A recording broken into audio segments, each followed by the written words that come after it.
Hello once again, and welcome back to another episode of Movie Deputy Reviews, where we are going in depth to interrogate another modern film for you to just help you weed out all of the rest, and we're always on the lookout for the best. So, and you get a little bit of everything else. We have had quite a mix this week, haven't we, with some of the other ones we've been talking about, and the one we're talking about today, it actually opens nationwide today, and I'm honestly not sure why at this point. My brain is a little bit fried. Let's just put it this way, because this movie is loosely based on an event. It's not supposed to be a historically based movie, but it's meant to almost be a parody of something that actually happened. And in doing so, it definitely, I would say, to say that it loses its way is a compliment. I'm not sure what they were going for here, or if the final product was what they were aiming for. But if it was, I would really love to know what they had envisioned before they even started. Now, do you have any idea of the movie I'm talking about? Probably not. Today we are talking about the movie Y2K.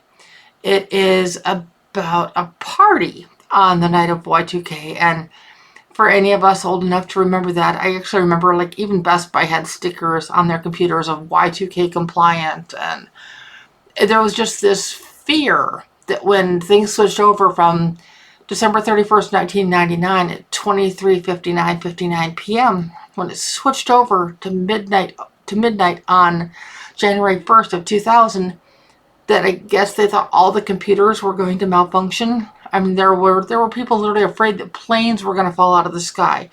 There was just this panic with Y2K. People believed it was going to be the end of the world. And then, of course, they believed that in 2012 too. But it was a real thing, and it was a real scare that people had because we did not know what was going to happen. And this movie is set on December 31st, 1999, during a party, basically a Y2K party, a high school party. And you've got the geeks, and you've got the freaks, and you've got the jocks, and you've got just kind of all of these people interacting. And I guess the draw of this movie is who's in it more so than what's in it. Because there are a lot of big name stars nowadays that are in this movie. And there's a lot of people that are going to go to this movie just for that. But remember, this is a high school party that they're trying to portray, and we have people in their 20s, 30s, even in their 40s plus that are portraying high school students. And if that isn't enough right there to kind of give you an idea of where this goes. But and you know me, no spoilers, no spoilers at all.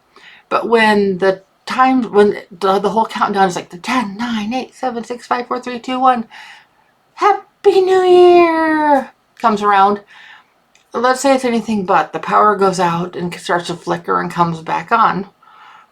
And it becomes the whole us versus them mentality. Us being the human beings, them being the electronics that gained sentience. Think of the movie Maximum Overdrive and like what happened with the trucks there, and then picture every piece of electronic gadgets in and outside of the home turning against humans. And so it literally becomes an us versus them game of survival. And it tries to be a slasher movie. It's a bit gory at times, and so it doesn't quite make it as a slasher movie. I would say it's trying to be a comedy, except the only parts that you're laughing at are the parts that are just so absurd. You're like, what in the world were they thinking? And if that's what they were going for, great, but I don't know. And then it just leaves us with this scenario of the story where it's trying to gain something as it's going, and it's trying to connect you with the people, and it's trying to make this connection, and then it inserts all of this very adult content. There's a lot of nudity, there's video playing of certain acts that let's just say this movie is getting a very guilty rating. This one is absolutely not safe for anybody underage just because of some of the content in there. If it could get a rating somewhere between an R and an X, I think that would probably be fitting. There's strong language throughout as well.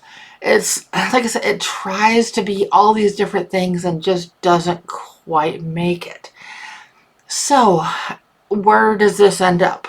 Well, you're probably wondering about this movie and the score. Well, where this ends up is, it ends up back kind of where it started with the movie. It kind of goes a little bit full circle. It's kind of a play on things that supposedly this is something that was taking place worldwide, but everything is surrounded around this one community. Like I said, I won't spoil it for you. And what ends up being the key to solving it all is, I can't give that away, or that'd be a huge spoiler. So if you just want something in the background to turn on and just halfway pay attention to, that somebody maybe might enjoy it, then you might want to tune into this. If it's playing on TV or something, this is absolutely not something I would waste my money on, and I would advise you not to either. Obviously, if you want to, that's completely up to you. Score-wise, I'm coming in at a whopping 2.75 out of 10 on the deputy scale. And trust me, that's being generous on this one. It was absolutely painful at times.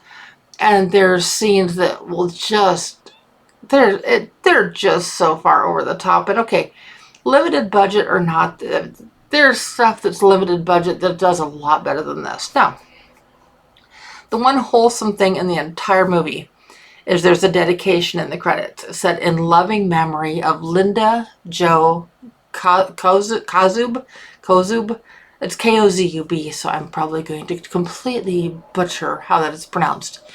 But that is the most wholesome thing in the entire movie, was the dedication. So, if you are on a just drug-induced, booze-induced haze and trying to find just something stupid and idiotic to watch, that will surely become a cult classic, at least in some circles, unfortunately. But if you're looking for something like that, this just might fit the bill. As always, if you always want the latest and greatest movie deputy content, you know which buttons to push. I have to regrettably say that this one did kind of end on a cliffhanger, making me wonder if they're going to try to drag us through this mess again in the future. I certainly hope not, but I could see that there could be an opening to do so. Is this one that I would even slightly recommend to anybody that is not just out of their mind? No. But, like I said, it's certain to have its audience. Every movie out there does. Or obviously this one wouldn't have even been made. So, I just hope that this will help somebody out there. I would love to know your feedback if you saw this and what your thoughts on this are, or anything along those lines. Be sure to come back tomorrow, though, because we have a lot more of a wholesome one that we are going to be talking about that is also available this weekend. So, I will be back soon. Bye-bye.